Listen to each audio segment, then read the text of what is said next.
காசாவில் 14,000 குழந்தைகள் பட்டினி. உலக அரங்கில் அனுபவத்தை இழக்கிறதா இஸ்ரேல்?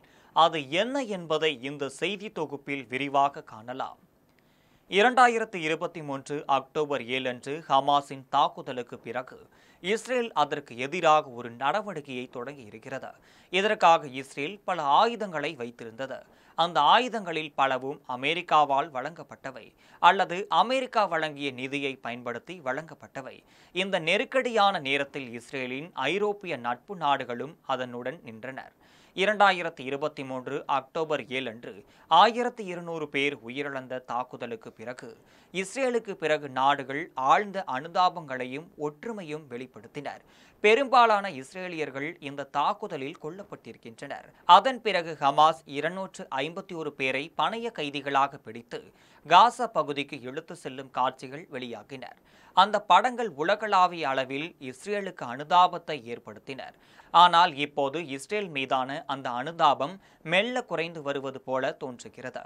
காசாவின் போரில் ஈடுபட்டுள்ள இஸ்ரேலுக்கு இதுவரை இல்லாத அளவிற்கு பிரான்ஸ், பிரிட்டன், கனடா ஆகிய 3 நாடுகளும் கடுமையான கண்டனத்தையும் வெளிப்படுத்தியிருக்கின்றனர். இஸ்ரேல் புதிய தாக்குதல்களையும் நிறுத்த வேண்டும் என்று அந்த நாடுகள் கூறுகின்றனர்.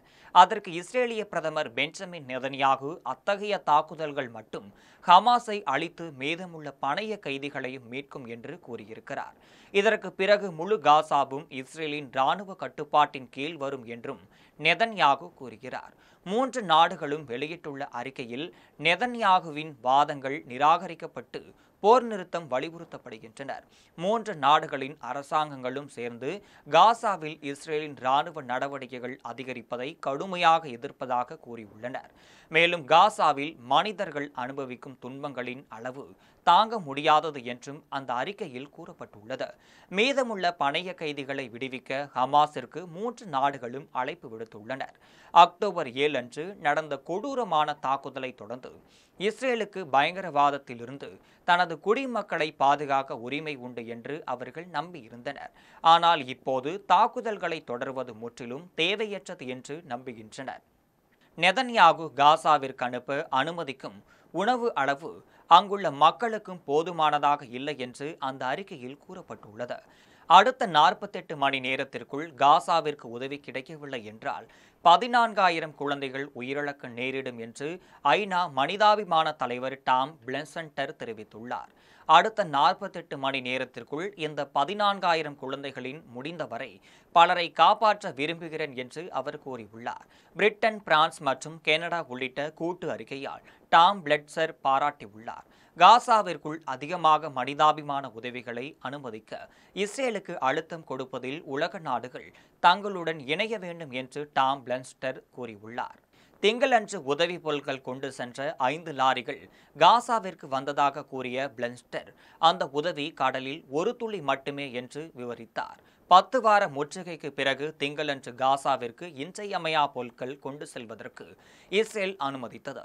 இஸ்ரேலிய பிரதமர் Benjamin Netanyahu France, Britain, Canada ஆகிய நாடுகளை கடுமையாக சாடியுள்ளார். ஹமாஸ் பணைய கைதிகளை திருப்பி அனுப்பி ஆயுதங்களை ஒப்படைத்து அதன் தலைவர்களை நாடு கடத்தவும் தாக்குதலை நிறுத்தவும் ஒப்புக்கொண்டால் போர் முடிவுக்கு வரக்கூடும் என்று நெதன்யாகு தெரிவித்துள்ளார்.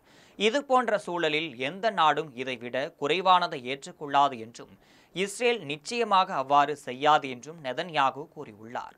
போர் குற்றங்கள் மற்றும் மனித குலத்திற்கு எதிரான குற்றங்களுக்காக பன்னாட்டு குற்றவியல் நீதிமன்றம் வெளியிட்ட வாரண்டின் கீழ் நெதன்யாகு தேடப்பட்டார். ஆனால் அதை யூத எதிர்ப்பு என்று நிராகரித்துள்ளார் நெதன்யாகு. காசா மீதான முற்றுகையை முடிவுக்கு கொண்டுவர நெதன்யாகு கடும் சர்வதேச அழுத்தத்திற்கு உள்ளாகி இருந்தார்.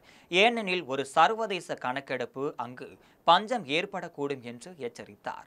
ஐரோப்பிய ஒன்றியத்திற்கும் பிரிட்டனுக்கும் இடையிலான லண்டன் உச்சி மாநாட்டில் ஐரோப்பிய கவுன்சில் தலைவர் அன்டோனியோ கோஸ்டா காசாவில் சர்வதேச சட்டம் மீண்டும் மீறப்பட்டு வருவதாகவும் காசா மக்கள் இராணுவ பலத்தால் துன்புறுத்தப்படுவதாகவும் தெரிவித்தார்.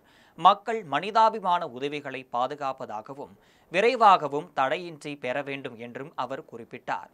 மேலும் காசாவிற்கு இன்றியமையா பொருட்களை குறைந்த அளவில் மட்டுமே அனுமதிப்பது தொடர்பான நெதன்யாகுவின் முடிவை அவரது தேசியவாத கூட்டணியின் கூட்டாளிகளும் கடுமையாக கண்டித்துள்ளனர். இஸ்ரேலின் பாதுகாப்பு அமைச்சர் இடாம் பென் குவீர், நெதன்யாகுவின் இந்த முடிவு ஹமாஸிற்கு தைரியமும் ஊக்கமும் அளிக்கும், அதே சமயம் நமது பணைய கைதிகள் சுரங்கங்களில் அழுகிக் கொண்டே இருக்கிறார்கள் என கூறியுள்ளார். 2007ஆம் ஆண்டு பென் குவீர் இனவெறியை ஊக்குவிக்கதாகவும் இஸ்ரேல் ஒரு பயங்கரவாத அமைப்பாக கருதும் ஒரு தீவிரவாத யூக குழுவை ஆதரிப்பதாகவும் குற்றம் சாட்டினார். இஸ்ரேலின் படை தாக்குதல்களை தொடர்ந்தபோது திங்களன்று மனிதாபிமான உதவி பொருட்களை ஏற்றி சென்ற 5 லாரிகள் மட்டுமே காசாவிற்கு நுழைந்துள்ளனர். அவர்கள் மேற்கொண்ட வான்வழி மற்றும் பீரங்கி தாக்குதல்களில் பல இளம் குழந்தைகள் உட்பட ஏராளமான பாலஸ்தீன பொதுமக்கள் கொல்லப்பட்டிருக்கின்றனர். காசாவில் இஸ்ரேல் ஏற்படுத்தும் அழிவு மற்றும் ஆயிரக்கணக்கான பாலஸ்தீன பொதுமக்கள் கொல்லப்பட்டதை எதிர்ப்பவர்கள் பிரான்ஸ், பிரிட்டன், கனடா அரசுகள் மிகவும் தாமதமாக கருத்தும் தெரிவித்துள்ளதாக கூறுகின்றனர். அவர்களின் பலர் காசாவில் ஏற்பட்ட மரணம், அழிவு, பாலஸ்தீன பொதுமக்கள் தொடர்ச்சியாக கொல்லப்படுவதையும் எதிர்த்து பல மாதங்களாக போராட்டத்தில் ஈடுபட்டு வருகின்றார்கள். பாலஸ்தீன பிரதேசத்தின் மறுபுறத்தில் உள்ள மேற்கு கரையில் நில அபகரிப்புக்கு எதிரான இஸ்ரேலிய இராணுவ நடவடிக்கைகளுக்கும் அவர்கள் எதிர்ப்பு தெரிவித்துள்ளனர். ஆனால் சில நேரங்களில் போர் அரசியலில் ஒரு நிகழ்வு அந்த சூழ்நிலையை பிரதிநிதித்துவப்படுத்துவதில் மிகுந்த குறியீடு முக்கியத்துவம் பெற்றிருப்பதால் அது அரசாங்கங்களை நடவடிக்கை எடுக்க வலியுறுத்துகிறது.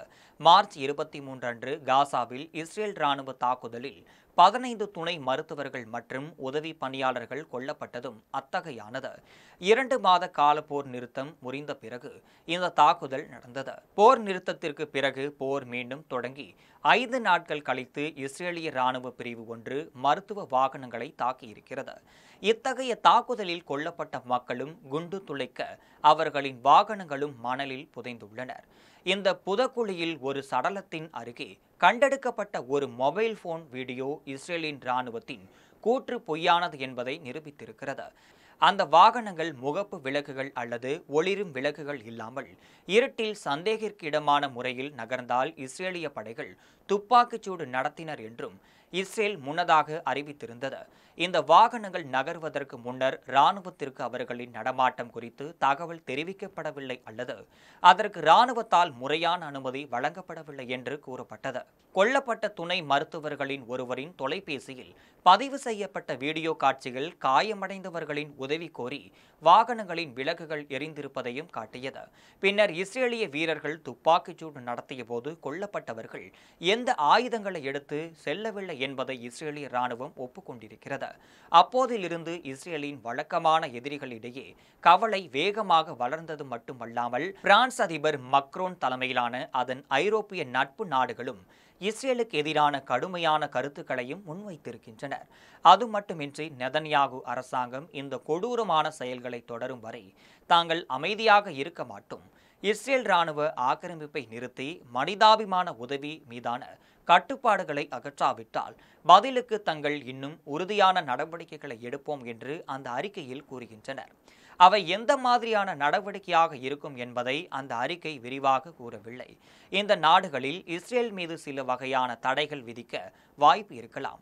பாலஸ்தீனத்தை ஒரு சுதந்திர நாடாக அங்கீகரிப்பது ஒரு முக்கிய நகர்வாக இருக்கலாம்.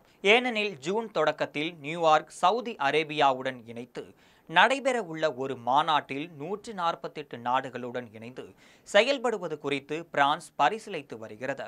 அதே நேரத்தில் பாலஸ்தீனத்தை அங்கீகரிப்பது குறித்து பிரிட்டன் பிரான்சுடனும் பேசியிருக்கிறது. இதற்கு கடும் எதிர்ப்பு தெரிவித்துள்ள இஸ்ரேல் இந்த நாடுகள் ஹமாஸிற்கு வெற்றியை தரும் என்று கூறியுள்ளது. ஆனால் பிரான்ஸ், பிரிட்டன், கனடா ஆகிய நாடுகளின் அறிக்கைகளில் வெளிப்படும் தொனில் இஸ்ரேல் அவற்றின் மீது அழுத்தம் செலுத்துவதும் திறனை இழந்து வருவதையும் காட்டுகிறது.